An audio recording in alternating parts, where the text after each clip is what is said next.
Today, almost everyone is dealing with some problem in their life, and many of us may relate to this story. In life, we often see small changes along our journey, but sometimes one single change can completely transform our life. We never know when life might suddenly return to the right path. If you enjoy this story, don't forget to like the video. Now let's begin. The story starts on a flight flying above the clouds.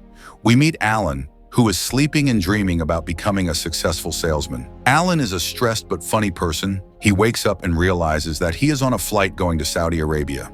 Most of the other passengers are traveling for the Hajj pilgrimage. Alan feels nervous because this is his first time in an Arab country, and even the immigration officer looks at him suspiciously. Tired and exhausted, Alan reaches his hotel at night and goes to rest. We learn that he works in sales for an IT company, and his boss is very rude and often scolds him for small mistakes. Alan's company wants to start a project in Saudi Arabia. The project is a hologram service that allows a person to attend meetings anywhere in the world using a hologram. Alan has been sent to Saudi Arabia to present this project to the Saudi king. Alan has a humorous nature. A few years ago, he once made a joke to the king's nephew in a washroom. The nephew liked the joke so much that he later recommended Alan to this big IT company. The next morning, Alan realizes he is late for his presentation. He panics and quickly books a taxi while preparing for the meeting. Soon, the taxi driver arrives. This is where we meet Yusuf. Yusuf is a talkative and funny man who still drives an old taxi even in modern times. They are ready to leave, but the car doesn't start. Yusuf explains that he is dating a woman whose husband wants to kill him. He believes the husband may have damaged his car to cause an explosion. Because of this fear, Yusuf always removes the car's wiring after turning off the engine. Alan doesn't argue with him. He just looks at Yusuf in a confused way and quietly wonders what kind of morning he had that led him to ride with such a strange taxi driver. After Yusuf reconnects the wiring, the car finally starts, and they begin their journey. While driving, Yusuf tells Alan that he studied in America and England, but later returned to Saudi Arabia because he likes the life and environment there. Alan is surprised. He cannot understand why such a well-educated man would choose to drive an old taxi. Yusuf calmly explains that he feels happy living among his own people.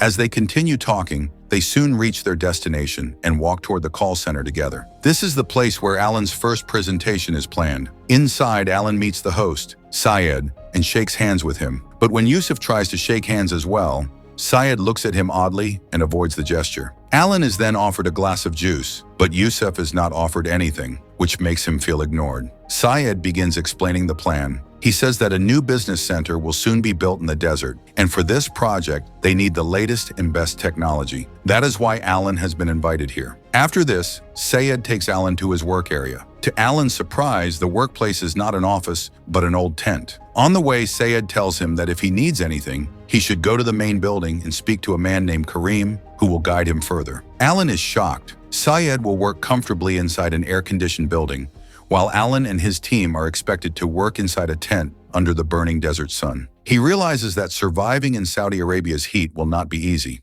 When Alan enters the tent, he meets his team. Before he can speak, they start complaining. No one has asked them about food since morning, and there is no Wi-Fi signal at all. Without internet, they cannot prepare the presentation. Alan assures them that he will speak to the supervisor and solve the problem soon. He also tries to calm them by saying that the king will arrive in a day or two, they will give the presentation, and then return to America. Taking his team's complaints seriously, Alan goes to the main building to meet Kareem. However, the receptionist tells him that Kareem has gone to another city for work and will return the next day. Alan explains how they are being forced to work in extreme heat without Wi-Fi, but the receptionist says she cannot help. Feeling helpless and frustrated, Alan leaves the building. Somehow, the team finishes the day and boards the bus back to the hotel. On the way, Alan informs his boss that work could not begin because there was no Wi-Fi. He says that once Kareem returns and the internet issue is fixed, they will start preparing the presentation. Back at the hotel, when Alan removes his shoes, sand pours out of them. While taking a shower, he notices a strange lump on his back, which worries him. Before sleeping, he opens his laptop and reads an email from his daughter.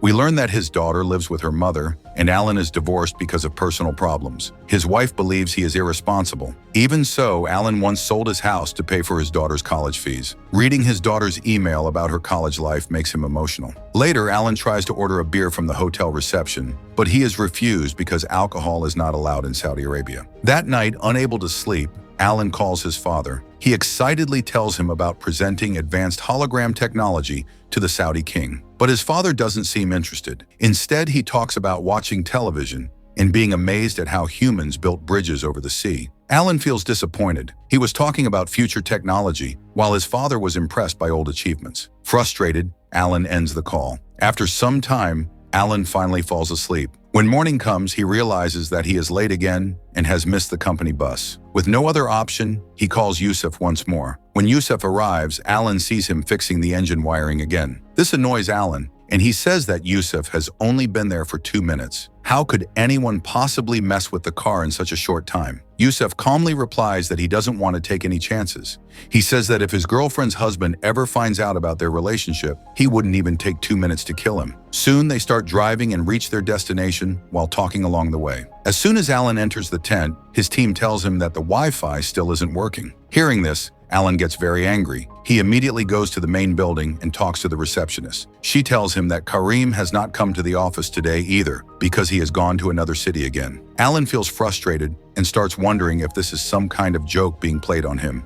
At that moment, the receptionist gets a phone call and walks away. Seeing this as his chance, Alan quietly steps into the elevator and goes upstairs. When he reaches the upper floor, he is shocked. Everyone there is working comfortably in cool, air-conditioned rooms, while his team is suffering inside a hot tent in the desert. As he is thinking about this unfair situation, he meets a woman named Hannah. While talking, Hannah tells Alan that she has also come to present her company's project to the king, but she has been waiting for the king for 18 long months. Hearing this, Alan is stunned. He now starts to worry that he might also have to wait for a very long time before getting his chance. Before leaving, Hannah secretly gives Alan a bottle of alcohol to help him relax. She warns him that if anyone asks, he should say it is cooking oil, because getting caught with alcohol there could cause serious trouble. Without wasting time, Alan goes back to the tent to his teammates so they don't lose hope. To keep their spirits up, he lies and tells them that the king will arrive soon and that the Wi-Fi problem will also be fixed very soon. Slowly the day ends and everyone returns to the hotel. After reaching the hotel, Alan's boss gets angry with him again. The project is stuck because the king has still not arrived. Alan quietly listens to his boss scolding him. After that, he freshens up and takes a few sips of the alcohol that Hannah gave him. He becomes drunk and sits down to write an email to his daughter. But he doesn't know what to write, so he keeps drinking more scotch, hoping it will help him think. He doesn't even remember if he finishes the email. He gets so drunk that he tries to cut off the lump on his back with a knife and ends up hurting himself. After that, he passes out and wakes up only the next morning. Like every other day, he is late again. His bed sheet is covered in blood. As he is about to leave for work, Yusuf arrives and notices that Alan looks weak and tired. When Yusuf asks him what happened, Alan admits that he drank too much alcohol the night before. He says he doesn't feel like going to work today, especially since he has no idea when the king will arrive. Hearing this, Yusuf decides to take Alan to the market and get him some traditional Arab food. But while talking, Yusuf notices blood on Alan's shirt. Without wasting time, he takes Alan straight to a local hospital. At the hospital, Alan meets Dr. Zara. From this moment, it feels like Alan's dull and unhappy life is about to change. Dr. Zara checks his back and asks if he was trying to hurt himself. Alan explains that he was not trying to harm himself. He only wanted to remove the lump because he believed it was draining his energy and stopping him from focusing on his work. Zara tells him that the wound needs proper medical testing to see if the lump is dangerous or not. Alan agrees and leaves the hospital. When Yusuf finds out that Alan was treated by a female doctor, he is shocked. At that time, very few women worked as doctors in Arab countries. This clearly shows how different Yusuf's thinking is from Alan's. After that, Yusuf drops Alan back at the hotel and leaves. Later, Alan receives another call from Hannah. She invites him to a secret party at the Danish embassy. Alan is surprised and wonders how people can openly have parties in a country like Saudi Arabia. Still, he decides to go. At the party, Alan meets Hannah again. She is very drunk and tries to get close to him.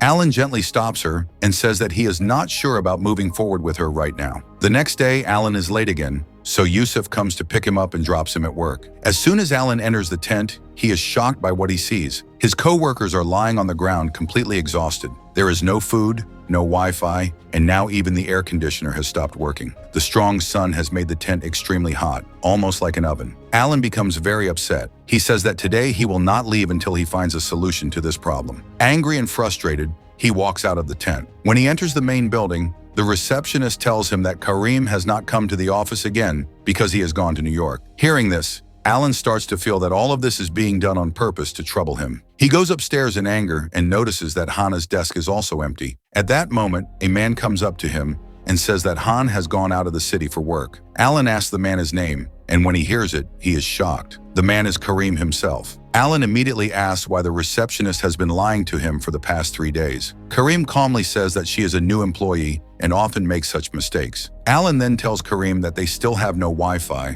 and that the air conditioner in the tent has stopped working. Karim says he is very busy because new housing buildings are being constructed nearby and he has to go there. He takes Alan along with him and promises that he will fix all the problems soon. While traveling, Alan asks Karim if he knows when the king will arrive. Alan says that he no longer feels comfortable in this country and wants to return to America as soon as possible. Karim replies honestly that no one knows when the king will come. Hearing this, Alan feels even more disappointed. When they reach the building site, Karim receives a phone call. He tells Alan to go inside first and says he will join him later. As Alan goes upstairs, he sees how poorly workers from different countries are living. They work hard all day and live in very difficult conditions. Karim never comes upstairs and leaves Alan alone to handle his own work. After waiting for a long time, Alan meets a man named Hassan, who is a builder. The two start talking and soon become friends. Hassan offers Alan his favorite beer and later drops him back at his hotel in the evening. That night, Alan drinks the alcohol given by Hannah once again and goes to sleep. While sleeping, he suddenly has a panic attack. He feels confused and scared.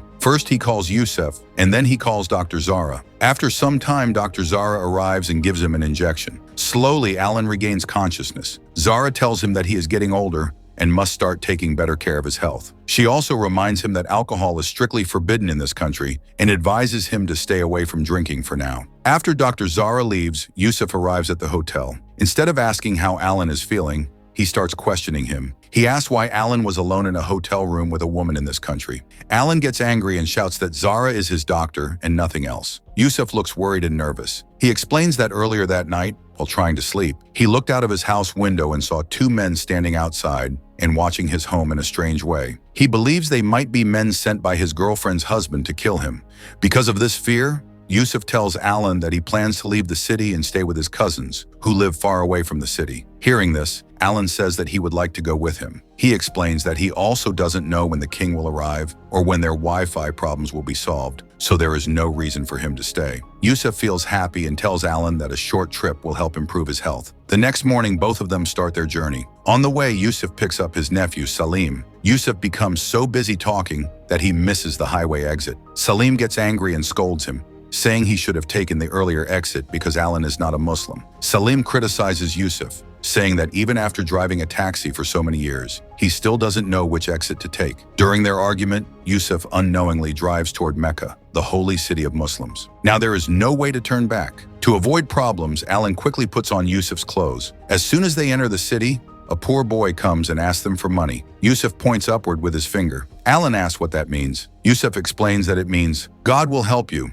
Alan asks if it really works. Soon after, a young girl also comes asking for money. This time, both of them point upward together. The girl quietly walks away. When the local police start looking at Alan suspiciously and begin to move closer, Yusuf quickly speeds up the car and drives away from the area. By noon, they reach the home of Yusuf's cousins. The place is peaceful and surrounded by hills. After arriving, Yusuf goes to pray with his cousins. Alan feels excited when he sees camels nearby and starts taking photos of them. Suddenly, a car stops close to Alan. The man inside asks why Alan is taking pictures and whether he is a spy working for the CIA. Alan, being playful and humorous, jokingly says that he used to work for the CIA but has retired now. The man looks at Alan strangely and then drives away.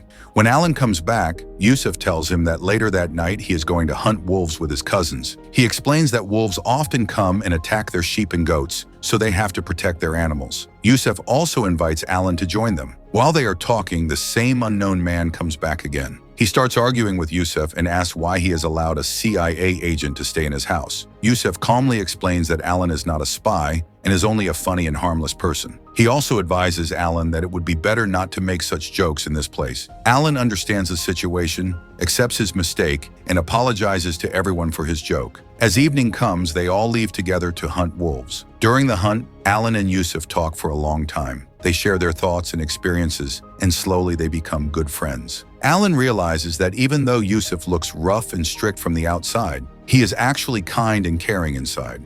Alan enjoys this time and later returns to his hotel feeling better. The next day, Alan goes to the local hospital to collect his medical test results. Another doctor tells him that the lump on his back is not dangerous, but it would be best to remove it with surgery as soon as possible. Alan agrees with the doctor's advice. As Alan walks outside, he notices Dr. Zara standing alone in another room. She looks worried and tense. Alan wants to ask her what is wrong, but Zara asks him to leave without explaining anything. Later, when Alan reaches his workplace, he sees that preparations for the king's arrival are happening everywhere. As soon as he enters the tent, he is shocked. His old simple tent has been changed into a beautiful and royal-looking one. Everything has been decorated for the king. Alan's team believes this happened because of him, so they praise him and thank him. Soon after, his team checks the hologram system. There are still some small connection problems, but Alan asks them to fix everything as fast as possible. Then, after a full week of waiting, the moment finally arrives. The king comes to the site. Alan's team becomes active at once. They start the hologram system,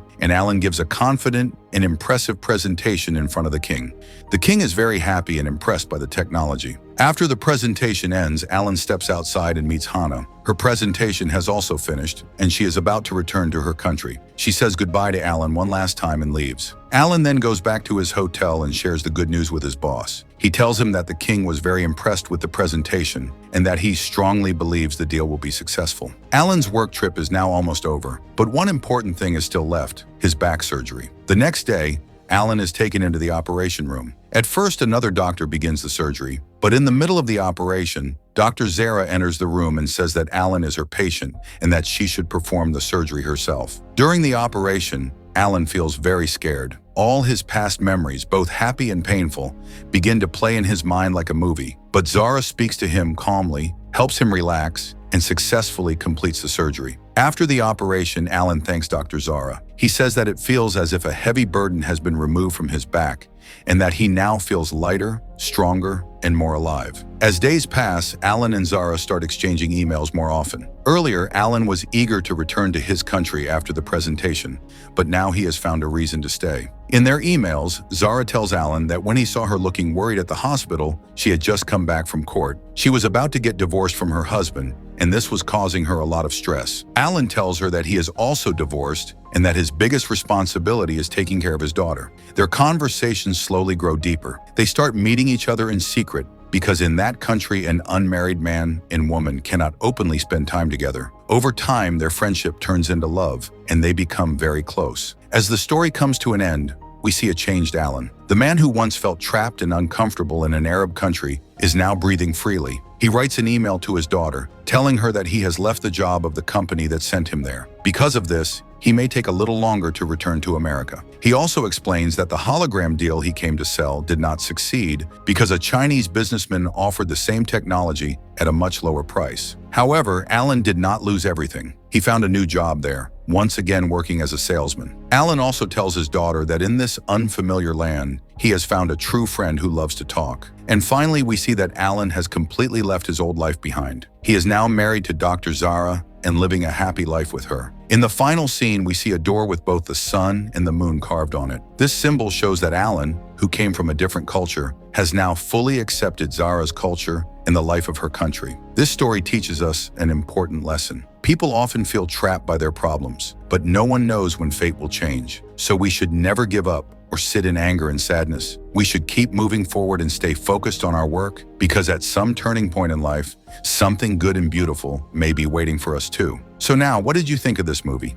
Tell me in the comments. If you liked the video, please hit the like button. For more videos like this, subscribe to the channel. I'll see you in the next video. Till then, bye.